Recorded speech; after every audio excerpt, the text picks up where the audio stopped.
श्री राधे मित्रों, आज हम बात कर रहे हैं षड्यंत्र योग। षड्यंत्र का मतलब शत्रुवादा या हमारे साथ धोखा हो जाना। किन व्यक्तियों के साथ धोखा जल्दी हो जाता है, ऐसा मैं यहाँ बताने की कोशिश कर रहा हूँ।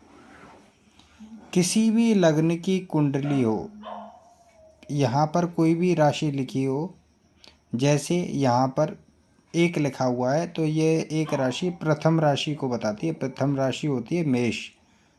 अगर यहाँ दो लिखा होता तो ये दो की जगह पर दूसरी राशि होती वृषभ, और वृषभ राशि का स्वामी होता है शुक्र।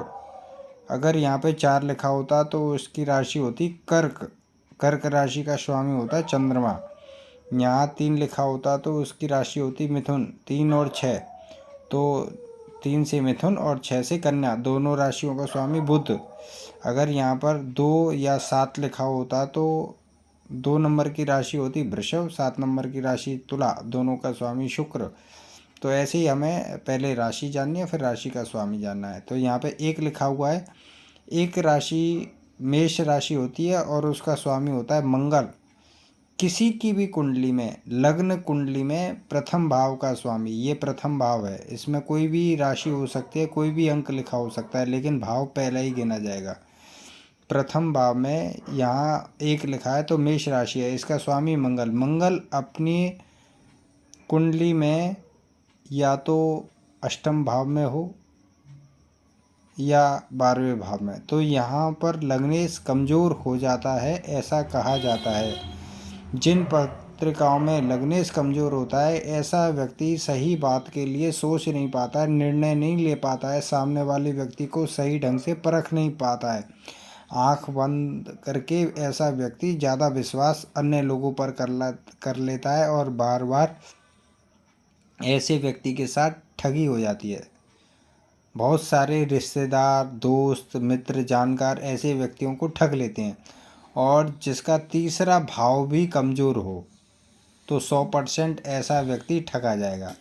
जिसका लग्नेश कमज़ोर हो, 1 2 3, और तीसरे भाव में जो भी राशि पड़ती है उसका भी स्वामी यहाँ पर छठे भाव में, अष्टम भाव में या 12वें भाव में बैठा हो, तो ऐसा व्यक्ति हर किसी की सहायता करके बाद में ठगा जैसा हो जाता है। मतलब या तो उसको वापस अपना धन नहीं मिलता है, या उसके किए गए कार्यों का उपकार नहीं मिलता है।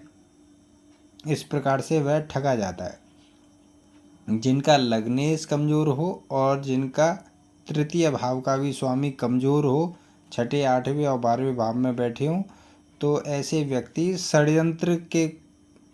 षड्यंत्र हो जाता है। ऐसे व्यक्तियों के जीवन में षड्यंत्र मतलब उनके साथ हमेशा कोई रिश्तेदार, मित्र, भाई बंधुओं के साथ भाई बंधु उससे धोखा देते रहते हैं और अपना लाभ उससे खींचते रहते हैं। और जब ऐसे बंदे की लाभ लोग ले लेते हैं तो ऐसे बंदे की कोई सहायता भी नहीं करता है। तो सोच समझ के, अगर आपकी पत्रिका में षड्यंत्र योग बनना है और आपके साथ कई लोग धोखा दे चुके हैं, जिनका बुध ग्रह खराब होगा, हो सकता है बहन, बेटी, बुआ, मौसी के साथ में उसके संबंध खराब हो जाए। अगर किसी व्यक्ति का तीसरे भाव का और प्रथम भाव का स्वामी मंगल हो तो ऐसे व्यक्तियों को अपने भाई या मित्रों से धोखा मिलता है।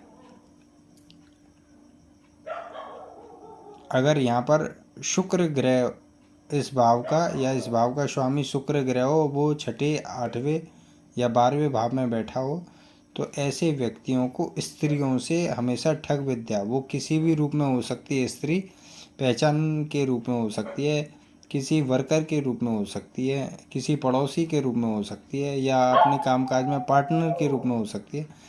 उन जिनका प्रथम भाव या तृतीय भाव वृषभ या तुला राशि हो, तो ऐसे व्यक्तियों को स्त्रियों से ठगे जाते हैं। जिन व्यक्तियों की कुंडली में 9 या 12 लिखा होता है यहाँ पर या यहाँ पर, तो ऐसे व्यक्ति बृहस्पति के द्वारा गलत लोगों के, गलत ब्राह्मणों से, गलत गुरुजनों से ठगे ही जाते हैं, चाहे वो कितने ही ईमानदार क्यों ना हो। क्योंकि राशि जो आ जाती है वो उसी बात को दर्ज कराती है कि आप इन व्यक्तियों से ठगे जाएंगे। या ऐसे व्यक्ति आपसे सहायता सामग्री ले लेंगे, वापस आपको रिटर्न नहीं करेंगे। अगर आपके प्रथम भाव में या तीसरे भाव में मकर या कुंभ राशि आ जाती है तो ऐसे व्यक्ति अपने चाचा ताऊओं से, रिश्तेदारों से हमेशा ही ठगे जाते हैं। यह निश्चित है, कल्पना नहीं है, निश्चित है। जिनके प्रथम भाव में या तीसरे भाव में राहु होता है तो ऐसे व्यक्ति किसी लालच में या लोभ में पड़ करके अनजान लोगों से भी ठगे जाते हैं। प्रथम भाव में राहु हो या तृतीय भाव में राहु तो ऐसे व्यक्ति अनजान लोगों द्वारा भी ठग लिए जाते हैं।